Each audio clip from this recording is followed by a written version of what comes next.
आखिर क्या हुआ जो अचानक से अयोध्या पहुंचे महाभारत की अश्वत्थामा। जी हाँ दोस्तों, यह घटना कल रात अयोध्या में घटी है, जिसे देखने के बाद यह महसूस होने लगा है कि प्रभु श्री राम का इंतजार सदियों से हो रहा है। दोस्तों, अयोध्या में ऐसी अनेकों घटना आए दिन घटती है, क्योंकि 22 जनवरी को राम मंदिर में प्रभु श्री राम की प्राण प्रतिष्ठा है, जिसके चलते भारत ही नहीं बल्कि संपूर्ण विश्व में राम भगवान का इतना बोलबाला मचा हुआ है, जिनका बखान खाली बोलकर नहीं किया जा सकता है।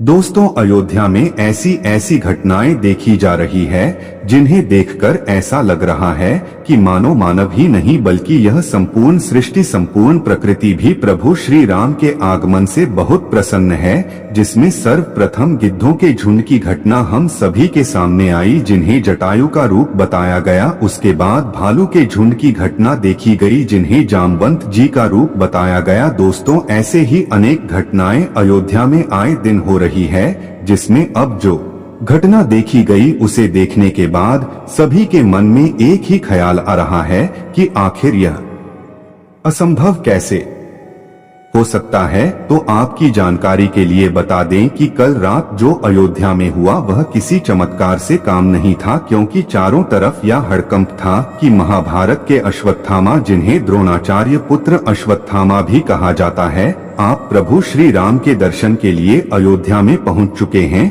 क्योंकि उन्हें भी पिछले 5000 वर्षों से इंतजार था प्रभु श्री राम का। दोस्तों, जिस समय यह घटना अयोध्या में घटी उस समय कुछ समय के लिए जानो सब कुछ थम सा गया, क्योंकि वहां स्थित सभी लोगों के मन में एक ही सवाल था। पिछले 5000 सालों से अश्वत्थामा जी थे, कहा ये बहुत बड़ा चमत्कार था, क्योंकि प्रभु श्री राम के बहुत से भक्त हैं, जिनमें से एक अश्वत्थामा भी है, और वह भी श्री राम का इंतजार कर रहे थे। दोस्तों, ऐसे भक्त के लिए कमेंट में जय श्री राम जरूर लिखें, और अगर आप भी पक्के सनातनी हिंदू हैं, तो चैनल को सब्सक्राइब करें, वीडियो को लाइक करें, और इस वीडियो को सभी सनातनी भाइयों को शेयर जरूर करें। दोस्तों, वीडियो में अंत तक जरूर बने रहे, क्योंकि हम आपको अंत में बताएंगे कि किस प्रकार से अश्वत्थामा जी ने अयोध्या नगरी तक का सफर तय किया, और वह इतने लंबे समय से किस जगह पर रहते थे, कहां पर उन्होंने अपने 5000 वर्ष गुजारे हैं, और उन्हें प्रभु श्री राम के आगमन का किस प्रकार से पता लगा। ये सभी चीजें हम इस वीडियो में आपको बताने वाले हैं। दोस्तों, अश्वत्थामा का जन्म में भारद्वाज वाशिंग के यहाँ हुआ था। उनकी माता अशी शरद्वान की पुत्री थी। द्रोणाचार्य का गोत्र अंकगिरा था। तपस्या रथ द्रोण ने पितरों की आज्ञा से संतान प्राप्ति हेतु कृपि से विवाह किया। कृपि बड़ी ही धर्मज्ञ और सुशील तपस्विनी थी। दोनों ही संपन्न परिवार से थे। अश्वत्थामा के जन्म लेते ही अश्वत्थामा ने घोरों के समान घोर शब्द किया, जो सभी दिशाओं और जोम में गूंज उठा। तब आकाशवाणी हुई कि इस विशिष्ट बालक का नाम अश्वत्थामा होगा। अश्वत्थामा के जन्म के बाद द्रोण की आर्थिक स्थिति गिरती गई। घर में कुछ भी खाने को नहीं बचा। विपन्नता आ गए। इस विपन्नता को दूर करने के लिए द्रोण परशुराम जी से विद्या प्राप्त करने श्रम गए। द्रोण आश्रम से लौटे तो घर में गाय तक ना थी। अन्य आसी कुमारों को दूध पीते देखकर अश्वत्थामा दूध हेतु रोता था, और एक दिन द्रोण ने देखा कि आरसी कुमार चावल के आटे का घोल बनाकर अश्वत्थामा को पिला चुके हैं, और अबोध बालक अश्वत्थामा मैंने दूध पी लिया था, यह कहते हुए आनंदित हो रहा है। यह देख द्रोण स्वयं को धिक्कार उठे। इससे यह सिद्ध होता है कि अश्वत्थामा ने अपना बचपन जैसे तैसे खा पीकर बिताया। उनके लिए घर में पीने को दूध तक नहीं होता था, लेकिन जब वे अपने मित्रों के बीच रहते थे तो ये झूठ ही कह देते थे कि मैंने तो दूध पी लिया। पिता ने जब बालक अश्वत्थामा की यह अवस्था देखी, उन्होंने खुद को इसका दोषी माना, और वे उसके लिए गाय की व्यवस्था हेतु स्थान स्थान पर घूमकर धर्म युक्त दान के लिए भटके, लेकिन उन्हें कोई भी गाय दान में नहीं मिली। अंत में उन्होंने सोचा कि क्यों न अपने बचपन के मित्र राजा द्रुपद के पास जाया जाए। वे अपने पुत्र अश्वत्थामा के साथ राजा द्रुपद के दरबार में जा पहुँचे राजा द्रुपद की राजसभा में पिता की अवमानना बालक अश्वत्थामा ने देखी थी और देखी होगी। उनकी विवशता और क्रूर विडंबना शस्त्र शास्त्र के छाता भी सत्तासीन मदमस्त व्यक्ति द्वारा अपमानित होते हैं। अश्वत्थामा के बाल मन पर उस वक्त क्या गुजरी होगी जब उनके पिता को वहां से धक्के मारकर निकाल दिया गया। दोस्तों, भीष्म के शरशय्या पर लेटने के बाद 11वें दिन के युद्ध में कर्ण के कहने पर द्रोण सेनापति बनाए जाते हैं। दुर्योधन और शकुनी द्रोण से कहते हैं कि वे युधिष्ठिर को बंदी बना ले तो युद्ध अपने आप खत्म हो जाएगा। तो जब दिन के अंत में द्रोण युधिष्ठिर को युद्ध में हराकर उसे बंदी बनाने के लिए आगे बढ़ती ही है कि अर्जुन आकर अपने बाणों की वर्षा से उन्हें रोक देता है। नकुल युधिष्ठिर के साथ थे, अर्जुन भी वापस युधिष्ठिर के पास आ गए। इस प्रकार कौरव युधिष्ठिर को नहीं पकड़ सके, लेकिन द्रोण की संहारक शक्ति के बढ़ते जाने से पांडवों के खेमे में दहशत फैल जाता है। पिता पुत्र ने मिलकर महाभारत युद्ध में पांडवों की हार सुनिश्चित कर दी थी। पांडवों की हार को देखकर श्री कृष्ण ने युधिष्ठिर से छल का सहारा लेने को कहा। इस योजना के तहत युद्ध में यह बात फैला दी गई कि अश्वत्थामा मारा गया, लेकिन युधिष्ठिर झूठ बोलने को तैयार नहीं थे। तब अवंती राज के अश्वत्थामा नामक हाथी का भीम द्वारा वध कर दिया गया। इसके बाद युद्ध में यह बात फैला दी गई कि अश्वत्थामा मारा गया। जब गुरु द्रोणाचार्य ने धर्मराज युधिष्ठिर से अश्वत्थामा की सत्यता जानना चाही तो उन्होंने जवाब दिया अश्वत्थामा मारा गया, परंतु हाथी श्री कृष्णा ने उसी समय शंखनाद किया, जिसके शोर के चलते गुरु द्रोणाचार्य आखिरी शब्द हाथी नहीं सुन पाए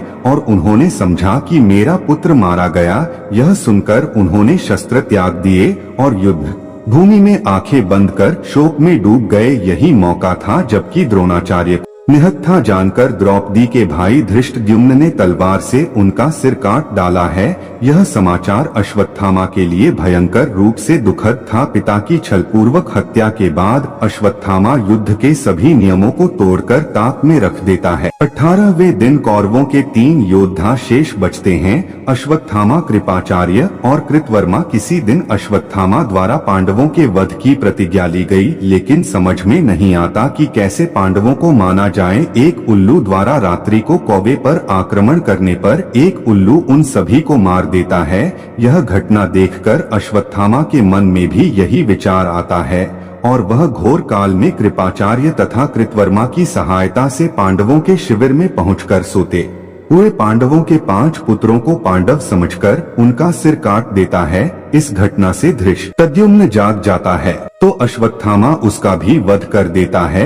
अश्वत्थामा के इस कुकर की सभी निंदा करते हैं। अपने पुत्रों की हत्या से दुखी द्रौपदी विलाप करने लगती है। उसके विलाप को सुनकर अर्जुन उस नीच कर्म हत्यारे ब्राह्मण पुत्र अश्वत्थामा के सिर को काट डालने की प्रतिज्ञा लेते हैं। अर्जुन की प्रतिज्ञा सुन अश्वत्थामा भाग निकलता है। तब श्री कृष्ण को सारथी बनाकर एवं अपना गांडीव धनुष लेकर अर्जुन उसका पीछा करता है। अश्वत्थामा को कहीं भी सुरक्षा नहीं मिली तो भय के कारण वह अर्जुन पर ब्रह्मास्त्र का प्रयोग कर देता है। मजबूरी में अर्जुन को भी ब्रह्मास्त्र चलाना पड़ता है। आश्चर्यों की प्रार्थना पर अर्जुन तू अपना अस्त्र वापस ले लेता है, लेकिन अश्वत्थामा अपना ब्रह्मास्त्र अभिमन्यु की विधवा उत्तरह की कोख की तरफ मोड़ देता है।